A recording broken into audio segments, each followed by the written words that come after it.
Hello दोस्तों। तो कैसे हैं आप सब लोग। आज मैथ का एक चैप्टर है डिस्काउंट यानी बट्टा। एकदम बेसिक से बताऊंगा मैं आपको। मोस्ट इम्पोर्टेंट क्वेश्चन है।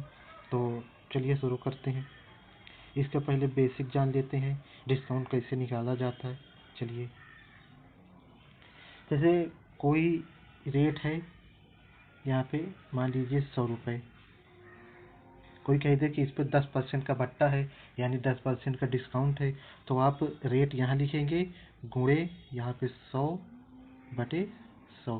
परसेंटेज का मतलब होता है, बटे में 100। यहाँ जो मतलब डिस्काउंट हो वो यहाँ लिखा जाता है। तो यहाँ पे डिस्काउंट 10% है तो बटे 100। ये 100 से ये 100 चला गया तो बचा 10, यानी 10 रुपये का डिस्काउंट है। चलिए और देखते हैं। यहाँ पे जैसे मान लीजिए 200 रुपये का कोई मूल्य है और इस पे कह दिया जाए 5% का डिस्काउंट है। तो 5% का डिस्काउंट है तो 5 ऊपर रखेंगे बटे में 100। परसेंटेज का मतलब बटे में 100 होता है। तो ये 2 जीरो से ये 2 जीरो चला गया तो 5 दूना 10, यानी 10 रुपये का डिस्काउंट है।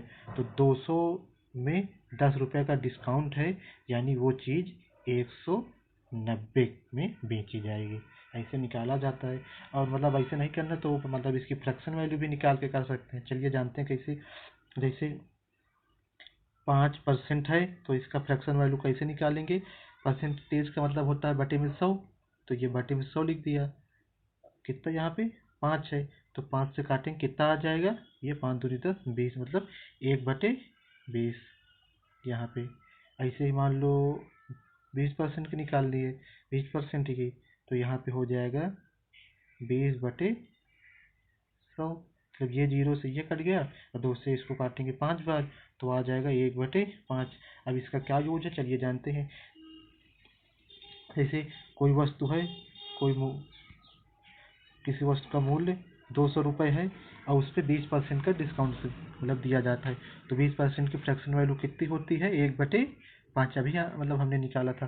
तो यहाँ पे डायरेक्ट आप 1/5 से गुणा कर दीजिए। ये आप काट देंगे, पंचों को 20, यानी 40, मतलब 40 रुपये आप है। तो 200 में 40 रुपये डिस्काउंट है तो वो वस्तु 160 में बेची जाएगी। आप इस तरह भी कर सकते हैं। चलिए क्वेश्चन में चलते हैं। क्वेश्चन नंबर 1, इसको थोड़ा जूम कर लेते हैं। किसी शोरूम पर एक वस्तु का सूची मूल्य 2000 रुपये है।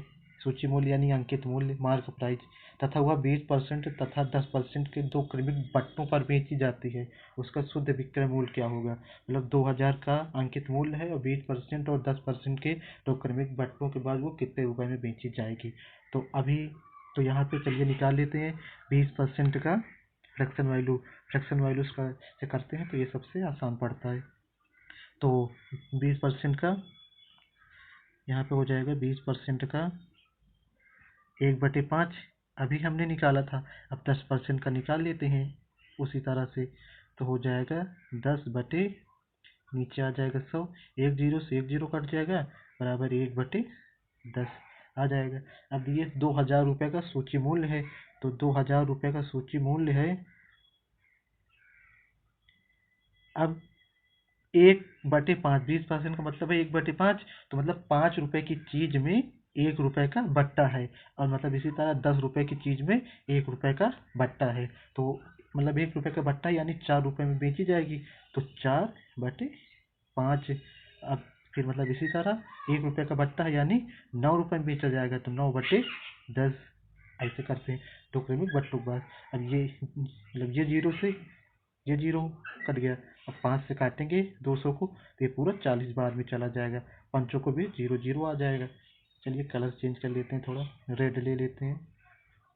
अब यहाँ पे ऊपर कितना बचा है, ऊपर बचा 40/4/9। अब इसको करें तो 4 चौको 16, यानी 160 × 9। अब इसको करेंगे तो आ जाएगा 16 नहीं है 144, तो 1440, यानी दो क्रमिक बट्टों के बाद उसका शुद्ध विक्रय मूल्य 1440 रुपये होगा। ऑप्शन नंबर सी सही है। समझ में आ गया है। चलिए दूसरा क्वेश्चन करते हैं।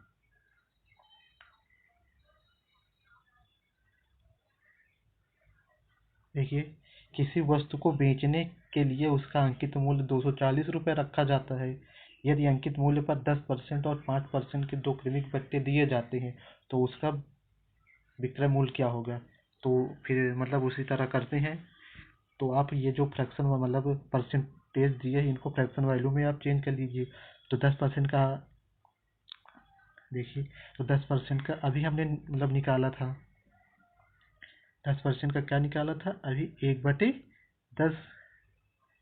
ऐसे ही 5% का निकालते हैं, 5% का तो हो जाएगा 5/100। और ये 5 से काट देंगे, 5 दूना 10 यानी 20। तो मतलब आ जाएगा टोटल 1/20 ये आ जाएगा। अब 240 रुपये का उसका अंकित मूल्य है, तो 240 रुपये का अंकित मूल्य है। 10 रुपये की चीज़ में 1 रुपये का बट्टा यानी 9 रुपये में बेचा जाता है, 9/10। फिर मतलब ऐसे 20 रुपये की चीज़ में 1 रुपये का बट्टा यानी 19 रुपये में बेचा जाता है, 19/20 हो जाएगा। अब ये जीरो से ये जीरो कट गया। अब ये मतलब फिर काटा जाए 2 से, तो 2 से काटेंगे ये आ जाए, ये आएगा 10 बार। अब 2 से काटेंगे ये आएगा 12 बार। तो यहाँ पे बचा 12 गुणे 9 गुणे 19 यहाँ पे बटे में 10। जब इसको किया जाएगा तो 12 नहीं है 144, तो 144 गुणे 19 बटे यहाँ पे हो जाएगा 10। तो इसको आप मतलब जब करेंगे तो इसका टोटल आएगा, ऊपर जब इसका गुणा करेंगे तो आएगा 2052 रुपये। बटे में 10 है, तो बटे में 10 है, तो एक जीरो मतलब जब जीरो हटेगा तो यहाँ पे पॉइंट मतलब लग जाएगा। तो इसका आ जाएगा बराबर में आ जाएगा 5.2। ये आ जाएगा इसका आंसर, ऑप्शन नंबर ए। तो कैसा लगा है। चलिए क्वेश्चन नंबर 3 देखते हैं।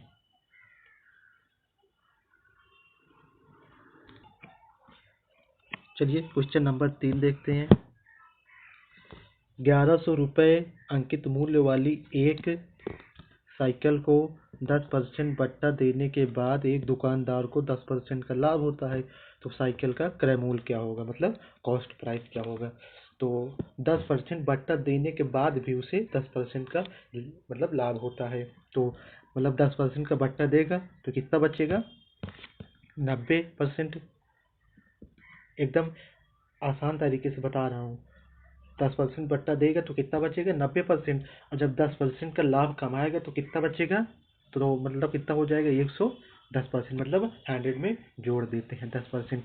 तो ये आ गया उसका सीपी, ये आ गया उसका अंकित मूल्य यानी मार्क प्राइस।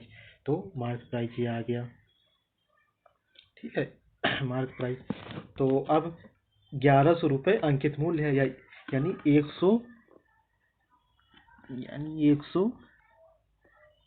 10% की वैल्यू उसने कितना दिया है, 1100 रुपये। तो हमें 90% की वैल्यू चाहिए, तो 110 आ जाएगा नीचे, 110 आ जाएगा नीचे, और 90 से कर देंगे गुणा, 90 से कर देंगे गुणा, तो ये यहाँ पे 90% की वैल्यू मतलब आ जाएगी। तो ये जीरो से ये काट देंगे और 11 से काट देंगे, ऊपर बचेगा 10। अब यहाँ बचा है 90 गुणे 10, तो बराबर कितना हो जाएगा, 900। यानी उसका कॉस्ट प्राइस कितना आ गया, 900 रुपये। ऑप्शन नंबर बी सही है। ऐसे मतलब क्वेश्चन करने के लिए मतलब 10% का बट्टा है तो 100 में 10 घटा देंगे, तो जितना घटाएंगे ये आएगा उसका मतलब कॉस्ट प्राइस। और फिर 10% का लाभ कमाता है तो ये इसका है मार्क प्राइस यानी अंकित मूल्य 110%। और 110% की वैल्यू मतलब दिए है 1100 रुपये, तो 110% की वैल्यू 1100 थी, फिर हमें 90% की वैल्यू चाहिए तो निकाल लेंगे तो 900 आ जाएगा। तो ऑप्शन नंबर बी सही है। चलिए क्वेश्चन नंबर 4 करते हैं।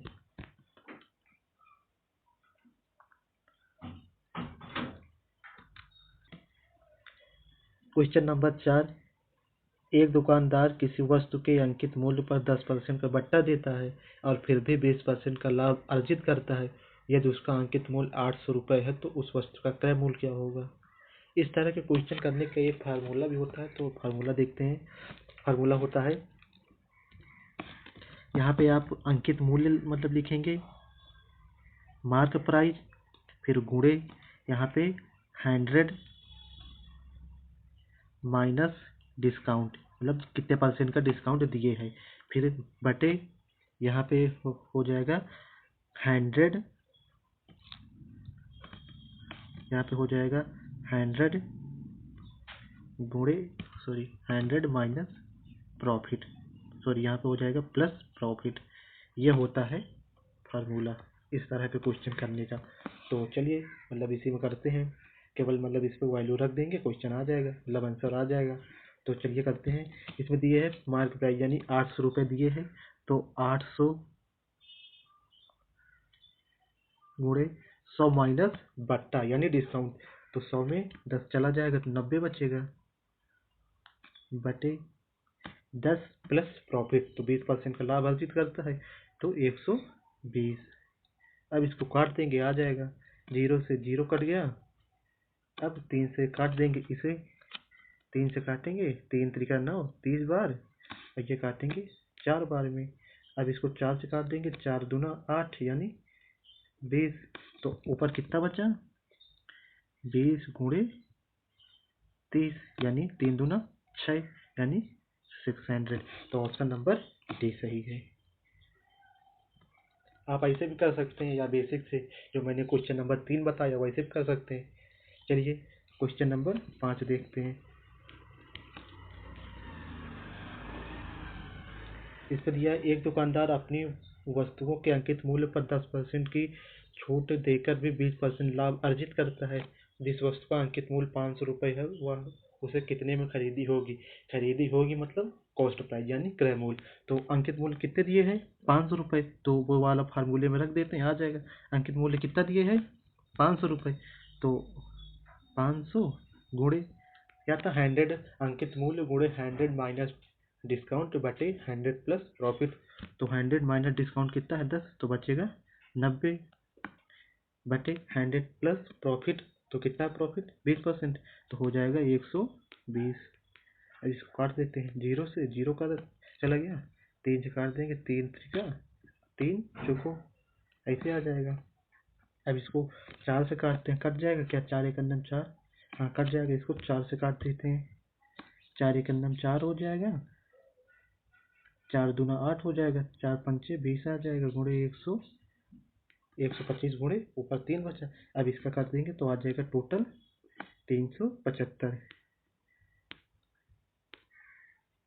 375 यानी ऑप्शन नंबर डी सही है, 375 ऑप्शन नंबर डी। चलिए क्वेश्चन नंबर 6 देखते हैं।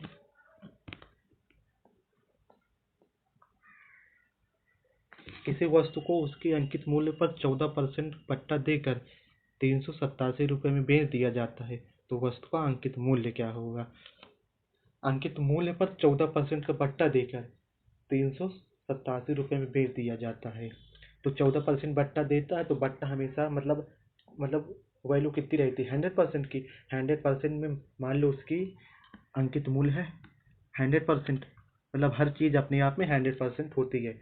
तो अंकित मूल्य उसका था 100%, तो 14% का बट्टा दिया, 14% का बट्टा दिया, तो मतलब कितना बचा, 86, यानी वो वस्तु 86% में बेची गई थी, तो उसकी वैल्यू कितना दिया है, 387 रुपये। अब हमको चाहिए कितनी, 100% की, क्योंकि हमने माना था मार्क प्राइस 100%, तो हमें ये आ जाएगा नीचे, और 100 मतलब 100 से कर देंगे गुणा तो आ जाएगा, तो 387 गुणे 100 बटे ये।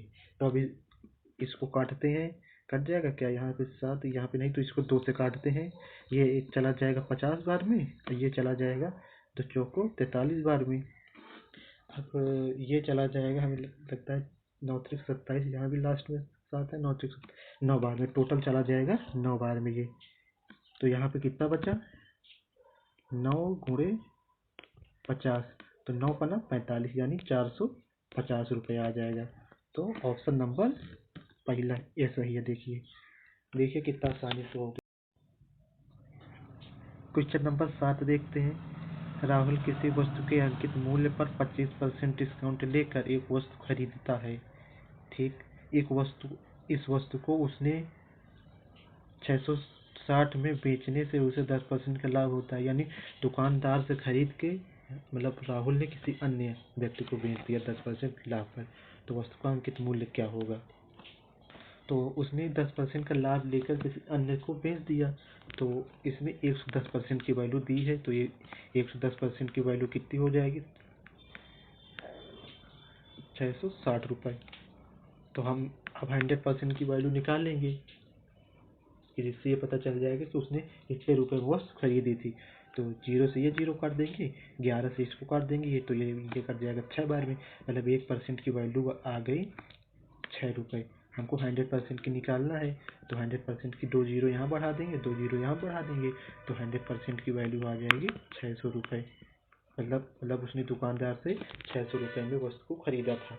जब उसने खरीदा था तो 25% का डिस्काउंट लिया था दुकानदार से, राहुल ने जब खरीदा था। तो ये जो 600 रुपये है ये दुकानदार के 75% के बराबर है, मतलब यानी अंकित मूल्य के 75% के बराबर है। अंकित मूल्य 75% के बराबर है, तो हमें 100% निकालना है। तो ये 600 रुपये 75%, तो ये 75% की वैल्यू है 600 रुपये बराबर 600 रुपये। तो हमको अब 100% की चाहिए, तो यहाँ पे आ जाएगा मतलब नीचे 75, यहाँ पे 100 से कर देंगे गुणा। तो अब ये 25 चौको 25 3 और ये 3 से कट जाएगा, 3 दूना 200 बार में। अब 4 दूनी 8 यानी 800 रुपये में उस वस्तु को, मतलब 800 रुपये उस वस्तु की मार्क प्राइस थी। ये देखिए आ गया। चलिए आगे बढ़ते हैं, क्वेश्चन नंबर 8 देखते हैं। एक वस्तु का क्रय मूल्य 100 रुपये है, 50% डिस्काउंट देने के बाद भी 50% का लाभ होता है, तो वस्तु का बाजार मूल्य यानी अंकित मूल्य क्या होगा। 50% का डिस्काउंट भी देता है और 50% का लाभ भी होता है। तो मतलब ऐसा क्वेश्चन हमने पहले कराया ना, एक या दूसरा नंबर है, तो 50% का डिस्काउंट देता है, मतलब 100% का मतलब होता है 50% का डिस्काउंट देता है। यानी यहाँ आप मतलब ऐसे कर लीजिए, मतलब एक हमने फार्मूला बताया था ना, यहाँ पे मार्क प्राइस, यहाँ पे अंकित मूल्य, फिर गुणे यहाँ पे बताया था 100 माइनस डिस्काउंट बटे 100 प्लस प्रॉफिट, ये बताया था हमने। तो इसी में मतलब रख देते हैं, ये बराबर क्रय मूल्य के है, ये क्रय मूल्य के बराबर है। तो यहाँ पे क्रय मूल्य पहले से दिया है, हमें अंकित मूल्य निकालना है, तो अंकित मूल्य पे रख देंगे x गुणे, यहाँ पे रख देंगे कितना 100 रुपये दिए है ना, तो 100 बराबर x गुणे 50% का डिस्काउंट, तो 100 में 50 घटाएंगे तो 50 ही आएगा, और बटे जब मतलब 100 में 50 जोड़ेंगे तो 150 हो जाएगा, ये 150 हो जाएगा। ये 0 से ये 0 कट जाएगा, 5 3 15 हो जाएगा। अभी 3 मतलब इधर चला जाएगा, तो x की वैल्यू आ जाएगी बराबर 300। तो उसका बाजार मूल्य कितना था 300 रुपये था। चलिए आगे बढ़ते हैं।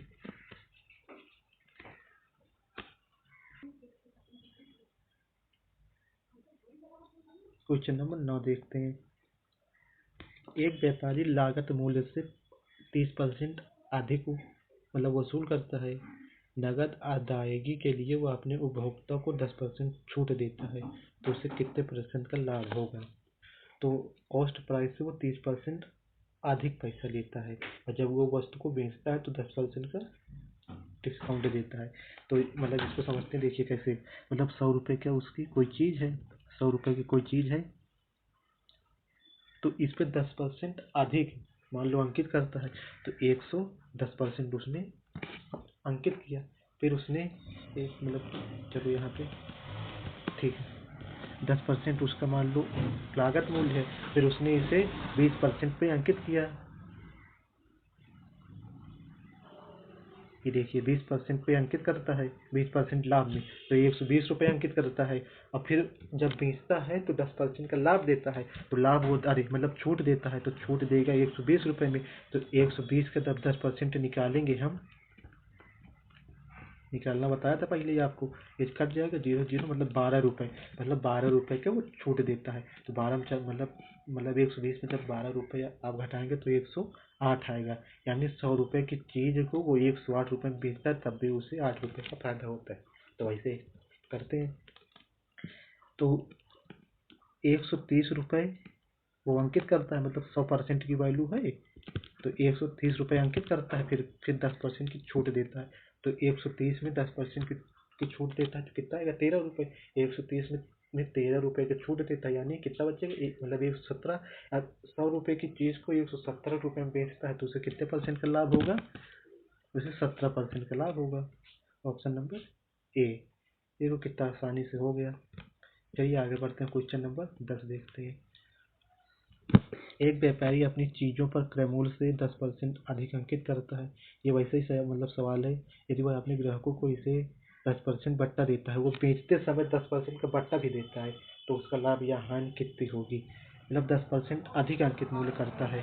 तो मान लीजिए जैसे 100 रुपये की कोई चीज़ है, 100 रुपये की कोई चीज़ है, 10% अधिक अंकित करता है तो 110 रुपये मतलब अंकित करता है, मतलब 110 रुपये अंकित करता है। फिर वो अपने जब वो बेचता है ग्राहकों को तो 10 रुपये का बट्टा भी देता है, तो 110 का 10 रुपये का बट्टा भी देता है, यानी कि इसको हम बट्टा निकाल लेंगे, इससे ये कट जाएगा, ये अब इससे ये कट जाएगा, मतलब 11 रुपये बट्टा देता है। 110 में मतलब क्या, मतलब 11 चला गया तो कितना बचेगा 99 रुपये। इतने रुपये में बेचता है उसने, उसकी क्रय मूल्य इतना था, अब बेचता उसे 99 रुपये में, मतलब 1 रुपये का मतलब घाटा है। तो 1 रुपये का घाटा है, तो मतलब जब 100 में मतलब 1% निकालेंगे तो मतलब एक ही आएगा, तो 1% की हानि होगी उसे। ऑप्शन नंबर बी सही है।